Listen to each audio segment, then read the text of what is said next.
Welcome to my channel, where I bring you the best horror stories and creepypastas to give you a thrilling experience. In this video, I'm excited to share with you a story of a man who is shipwrecked on an island covered with snakes. You'll be taken on a descent into madness as his fear of snakes consumes him on this terrifying island. As you listen to this captivating tale, be sure to like, comment, and subscribe to my channel for more scary stories like this. Help me get to 100 subscribers. You won't want to miss out on future uploads of horror and suspenseful content that will keep you on the edge of your seat. So, sit back, relax, and let me take you on a journey to the island of Serpents. Don't forget to hit that notification bell to be alerted of new videos and join me on this journey of terror and fright. Thanks for tuning in, and I hope you enjoy this tale. I was born and raised in the heart of the city, where the only snakes I ever encountered were in pet stores or behind glass walls in the zoo. As a child, I was fascinated by them and would often beg my parents to take me to see the snakes at the zoo. But as I grew older, my fascination turned into a phobia, and the mere sight of a snake would send me into a panic. Despite my fear, I led a relatively normal life until the day my company sent me on a business trip. I was on a flight to a remote island in the Pacific Ocean when the plane crashed, leaving me as the only survivor. I washed up on the shore of an island that was covered in thick vegetation and a dense forest. At first, I was relieved to be alive, but my relief soon turned to terror as I realized that the island was crawling with snakes of all shapes and sizes. They slithered through the grass, hung from the trees, and coiled in the bushes. It seemed like they were everywhere I turned, and I couldn't shake the feeling that they were watching me.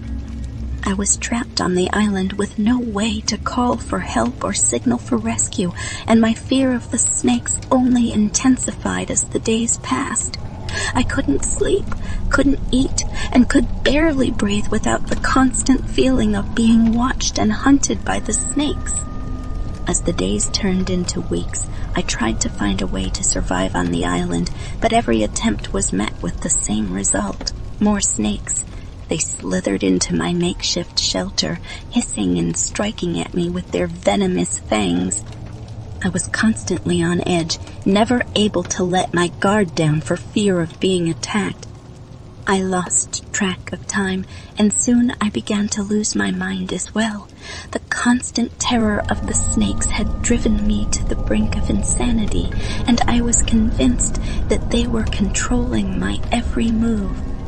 I saw their slithering forms in my dreams and heard their hissing whispers in my waking hours.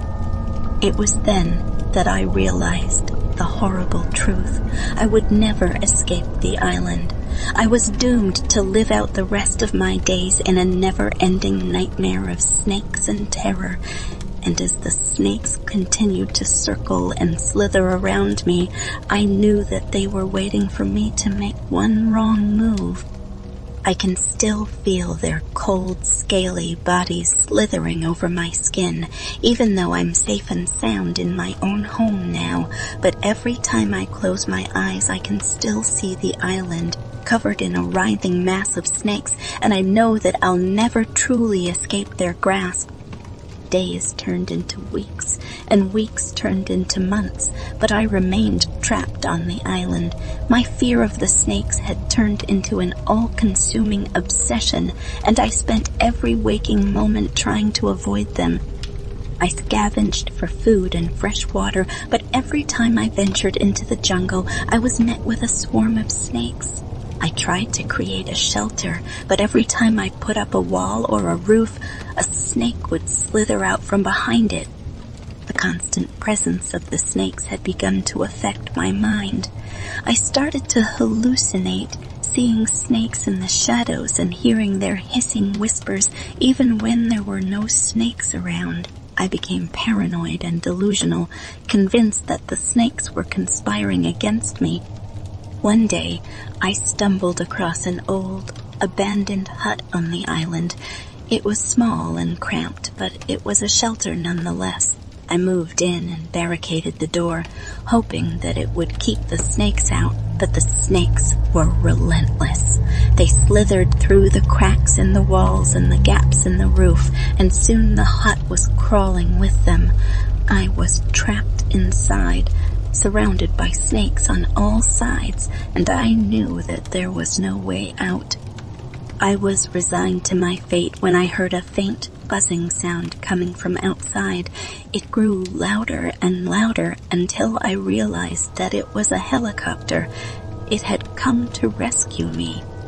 I stumbled outside, my legs weak from months of malnourishment, and collapsed on the ground. The helicopter crew lifted me to safety, and as we flew away from the island, I looked down and saw the writhing mass of snakes below.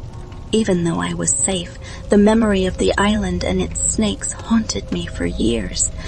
I couldn't shake the feeling that they were still watching me, waiting for me to make one wrong move. And every time I saw a snake, even a harmless garden snake in my own backyard, I was transported back to that island, trapped in a never-ending nightmare of snakes and terror.